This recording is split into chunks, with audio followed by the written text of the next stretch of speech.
آج نکاح کو عذاب بنا لیا ہے اور ایسے زنا کو سوسائٹی میں پھیلایا جا رہا ہے. تبلیغ میں وقت بعد میں لگاؤ, پہلے اپنے بیٹوں کا نکاح کراؤ. بیٹا جوان ہو جاتا ہے, اس کو سال کے لیے بھیج دیا. بھائی نکاح کر کے بھی تو بھیجا جا سکتا ہے نا اس کو. پھر آنے کے بعد بھی نکاح نہیں کرا رہے, پھر دوبارہ کہیں اور لگا دیا اس کو. نہ خانقاہوں میں بھیجو جب تک نکاح نہ کرا دو, نہ مدرسوں میں بھیجو جب تک نکاح نہ کرا دو اس کا. یہ ہمارے نبی کی تعلیمات ہیں, کوئی مذاق تھوڑی ہے یہ. تو خدا نے نافرمانوں کے لیے میرے بھائی جہنم کی آگ رکھی ہے, اس کو ہلکا مت سمجھو. خدا اٹھا کے ڈال دے گا آگ میں. نبی صلی اللہ علیہ وسلم نے معراج کی رات میں دیکھا ننگے مرد اور ننگی عورتیں جل رہی ہیں اکٹھی آگ میں. آپ نے جبریل سے پوچھا یہ کون لوگ ہیں؟ جبریل نے کہا یہ وہ زنا کرنے والے مرد اور عورتیں ہیں جو زنا کیا کرتے تھے.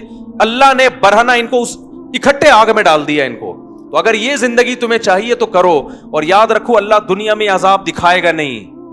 دکھا دیا ہوتا تو یہ تو گورے بھی زنا سے بچ رہے ہوتے. پھر یہ اللہ نے اس پہ پردے ڈال دیے ہیں اور پیغمبروں کو بھیجا یہ سمجھانے کے لیے کہ ان کو جا کے سمجھا دو کہ زنا کرنے والوں کے لیے اللہ نے آگ رکھی ہے. اور قرآن بار بار یہ بھی کہتا ہے ان ذالک علی اللہ یسیر, اتنے سارے لوگوں کو جہنم کی آگ میں ڈال دینا اللہ کے لیے کوئی مشکل کام نہیں ہے. لوگ کہتے ہیں نا یار اتنے لوگ آگ میں جلیں گے, وہ بھی جا رہا ہے, وہ بھی جا رہا ہے, وہ بھی جا رہا ہے, وہ بھی جا رہا ہے. تو قرآن اس کا بھی جواب دیتا ہے کہ میرے لیے یہ کام مشکل نہیں ہے, میں پرواہ نہیں کروں گا. اور جیسے اللہ غفور اور رحیم ہے, بھائی اللہ عزیز ذو انتقام بھی ہے. وہ غفور اور رحیم اگر ہے نا تو توبہ کرنے والوں کے لیے جن سے ہو چکا گڑ گڑا کے معافی مانگیں. جو توبہ نہیں کرتے ان کے لیے اللہ غفور الرحیم نہیں ہے. وہ تو سزائیں اس نے رکھی ہیں, پیغمبروں کو بھیجا یہ بتانے کے لیے کہ دیکھو نبی کی صفت بشیر کے ساتھ نذیر بھی ہے, خوشخبریاں دینے والے بھی اور ڈرانے والے بھی ہیں. بس لڑکیاں زنا کر رہی ہیں اور ایسے بتا رہے ہوتے ہیں, بڑے آرام سے فون آتے ہیں نا, ایسے بتا رہے ہوتے ہیں جی میرا ان سے فزیکل ریلیشن بھی ہے. میں اس خاتون سے کہتا ہوں آپ اتنے آرام سے بتا رہی ہو آپ کا ریلیشن ہے اس سے, آپ کو کوئی شرم نہیں آ رہی ہے بتاتے ہوئے؟ شادی شدہ عورت کا شوہر باہر ہے اور یہاں اپنے پرانے بوائے فرینڈ سے ریلیشن ہے اس کا. کتنے واقعات سامنے آ رہے ہیں. لوگ کہتے ہیں ہمیں تو کچھ بھی نہیں ہو رہا. تو بھائی اس لیے نہیں ہو رہا کہ سزا کا دن اللہ نے کیا رکھا ہے؟ آخرت رکھی ہے. تو ہمیں اور بھی بہت, ہمارا مسئلہ صرف پیٹرول اور ڈیزل نہیں ہے, صرف مہنگائی نہیں ہے. یہ تو دنیا میں غریب لوگ بھی ایک دن مر جاتے ہیں, مالدار بھی ایک دن. پیٹرول سستا ہو گیا تو کتنے دن کے لیے سستا ہوگا؟ ہماری عمریں 10 20 30 سال رہ گئی ہیں نا. کیا کر لیں گے 30 سال میں پیٹرول سستا کر کے؟ کیا کر لیں گے یار؟ آٹا سستا ہو گیا 20 30 سال تک کیا ہو جائے گا؟ زندگی انسان کی روڈ پہ بھی گزر جاتی ہے, لیکن آگے جو زندگی آنے والی ہے وہ بہت طویل زندگی ہے, وہ ختم ہونے والی نہیں ہے. اور اللہ نے پیدا اس زندگی کے لیے نہیں کیا, پیدا کہاں کے لیے کیا ہے؟ آخرت کے لیے کیا ہے. تو اپنی جانوں پہ رحم کرو. جس کو ہومو سیکسولیٹی کی عادت پڑ گئی ہے توبہ کرے اللہ کے سامنے, علاج کرانے کی کوشش کرے. جس کو زنا کی عادت پڑ گئی ہے گڑ گڑائے اللہ کے سامنے, نکاح کرے. بھائی 4 شادیاں کرو, کس نے منع کیا تمہیں؟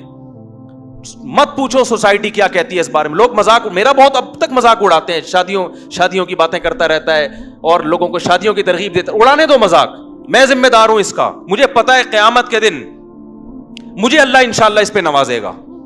مجھے پرواہ نہیں ہے, میں نے خود بھی کی ہے ایسی کی تیسی سوسائٹی کی. یار جب میں کر رہا تھا مجھے ہار پھول تھوڑی پہنائے جا رہے تھے,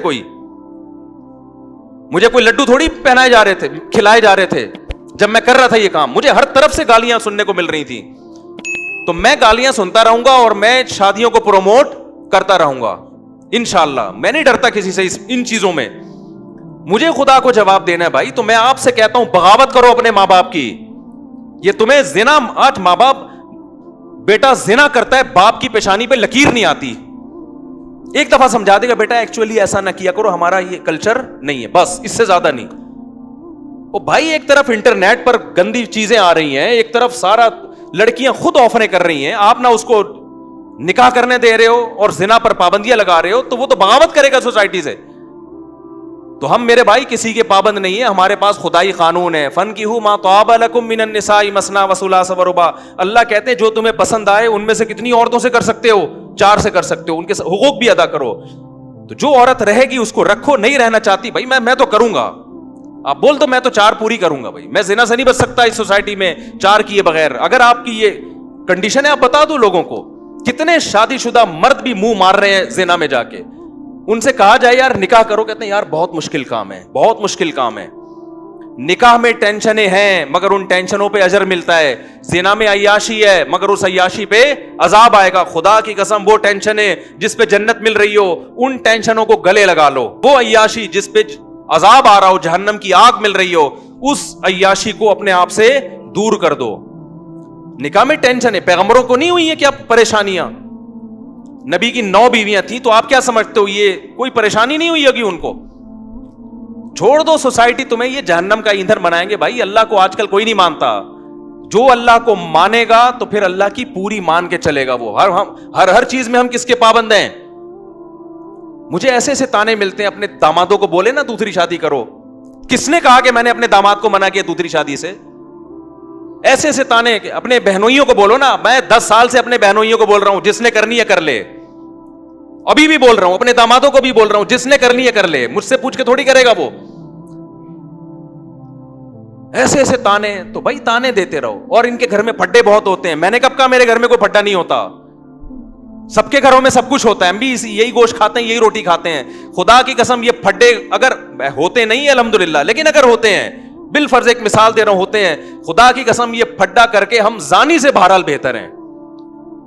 جس شادی شدہ کے گھر میں جھگڑے ہو رہے ہو نا, اور جس بغیرت کے گرل فرینڈ سے بہت اچھے تعلقات ہوں, یہ جھگڑوں والا میرڈ آدمی اس گرل فرینڈ والے گدھے اور گھوڑے سے 1000 گنا بہتر ہے. یہ اس گدھے گھوڑے سے 1000 گنا بہتر ہے. تو اٹھا کر پھینک دو باہر گلی میں. نئی تہذیب کے انڈے ہیں گندے. ہمارا جو ابھی سب سے بڑا مسئلہ بنا ہوا ہے نا, جس کی طرف ہم لوگوں کی توجہ نہیں ہے, وہ ہمارا فیملی سسٹم گدھے گھوڑوں والا بننے والا ہے, جو گوروں کا ہے. وہی کتے بلیوں والا ہمارا سسٹم شروع ہو جائے گا. لیکن آج تہذیب اس کو کہتے ہیں کہ آپ 3 پیس سوٹ اور ٹائی میں ہو. گورے کو دیکھتے ہیں کہ یار بڑے ایٹیٹیوڈ, اور خدا کی نظر میں کوئی پھٹے ہوئے پرانے کپڑوں میں ہو نا, زنا نہ کرتا ہو, وہ مہذب ہے. اور 3 پیس سوٹ اور ٹائی میں طوائف خانے میں جاتا ہو, وہ کتے بلیوں جیسا خدا کی نظر میں ہے. وہ آپ گورے کے ڈیسنٹ پنے کو مت دیکھو کہ یار یہ جاپان اور گورے اور ایسے ماشاءاللہ ایٹیٹیوڈ اور اتنی تمیز. بھائی زنا کر رہا ہے یار, وہ اپنے باپ کو گھر میں نہیں رکھ رہا. تو کیا کرنا ہے ایسے ایٹیٹیوڈ کا یار؟ تم نے کیا کرنا ہے ایسی تہذیب کا جس کی نہ بہن کا پتا, نہ بھائی کا پتا, نہ باپ کا پتا, نہ ماں کا پتا؟ کیا کرنا ہے ایسی تہذیب کا تم نے؟ تہذیب وہ ہے جس کو خدا کیا کہے, بولو, جس کو خدا تہذیب کہتا ہے. خدا کہتا ہے پھٹے پرانے کپڑے, بات کرنے کا سلیقہ نہیں ہے, زنا سے بچتا ہے, برائی سے بچتا ہے, بوڑھے ماں باپ کو گھر میں رکھ کے ان کے پاؤں میں قدموں میں جنت تلاش کرتا ہے. خدا ان کو قیامت کے دن نوازے گا, چاہے ان کو بات کرنے کی تمیز نہ ہو. تو آپ پڑھے لکھے طبقے کو نہ دیکھو جو خدا کا باغی ہے. کیوں قرآن کبھی موسیٰ علیہ السلام کا واقعہ بتا رہا ہے, کبھی ابراہیم علیہ السلام کا بتا رہا ہے, کبھی عیسیٰ ابن مریم کا بتا رہا ہے. سارے پیغمبروں کی ایک ہی دعوت ہے, کس کی مان کے چل رہے ہیں بھائی؟ خدا کی مان کے چل رہے ہیں, ورنہ خدا نہیں چھوڑے گا. خدا نہیں چھوڑے گا. خدا نے آگ تیار کر کے رکھی ہے. اور قرآن کتنی جگہ کہتا ہے, جب نبی صلی اللہ علیہ وسلم مایوس ہوتے تھے نا کہ یہ کیوں نہیں مان رہے, تو قرآن نے ایک جگہ نہیں متعدد جگہ کہا ہے کہ آپ مایوس نہ ہو. لَأَمْلَأَنَّ جَهَنَّمَ مِنَ الْجِنَّةِ وَالنَّاسِ أَجْمَعِينَ. میں نے یہ قسم اٹھائی ہوئی ہے کہ میں نے جہنم کو جنات اور انسانوں سے بھر دینا ہے. تو ایسے ہی تو بھریں گے, یہ میں بھی نہیں چھوڑوں گا ان کو. تو اپنی جانوں پہ رحم کرو میرے بھائی. یہ مہنگائی کے علاوہ بھی دنیا میں بہت سارے, بولو, مسائل. ہر آدمی بس یہ مہنگائی بڑھ رہی ہے, مہنگائی بڑھ رہی ہے, ملک کا دیوالیہ ہو رہا ہے, یہ ہو رہا ہے, وہ ہو رہا ہے. ٹھیک ہے, یہ بھی مسائل ہیں, اس سے بڑے مسائل کیا ہیں بھئی؟ یہ بات بھی تو کرو. سوسائٹی میں زنا پھیل رہا ہے یار, ہمارا بنے گا کیا؟ سوسائٹی میں بیٹیاں ماؤں کے سامنے آوازیں اونچی کر کے بات کر رہی ہیں, ہمارا بنے گا؟ یہ باتیں کرنے والے نہ میڈیا پہ ہیں اور نہ گھروں میں یہ باتیں ہو رہی ہیں. غربت ہے, لیکن گھر میں بیٹی ماں کے ساتھ پست آواز سے بات کرتی ہے, یہ گھر کامیاب ہے. اور میں نے غریبوں کے گھروں میں بیٹیوں کو ماؤں کے سامنے چیختے ہوئے نہیں دیکھا. یہ سارے میں نے پڑھے لکھے لوگوں کے یہاں دیکھا ہے, جنہوں بڑے بڑے انگلش اسکولوں میں پڑھے ہوئے لوگ ہیں نا, ان کی بیٹیاں ماؤں کے سامنے چیخ بھی رہی ہیں اور بیٹے باپوں کے گریبانوں میں ہاتھ بھی ڈال رہے ہیں. وہ باپ جنہوں نے لاکھوں روپے اپنے بیٹوں کی تعلیموں پہ خرچ کیا, اور وہ مجھے آ کے بتا رہے ہوتے ہیں ہم نے لاکھوں روپے میں اپنے بچوں کو اس قابل بنایا خرچ کر کے کہ آج ہمارا گریبان پکڑ کے کھڑے ہوئے ہیں. وہ کہہ رہے اس چیز پہ ہم نے لاکھوں روپے خرچ کیے. تو اپنی اولاد کو میرے بھائی مذہب سکھاؤ, اپنی اولاد کو دین سکھاؤ, زنا کی برائی ان کے دلوں میں ڈالو. سمجھ میں آ رہی ہے کہ نہیں آ رہی ہے؟ آ رہی ہے تو ٹھیک ہے, نہیں ہے تو پھر جیسے چل رہے ہو چلتے رہو بیٹھ کے.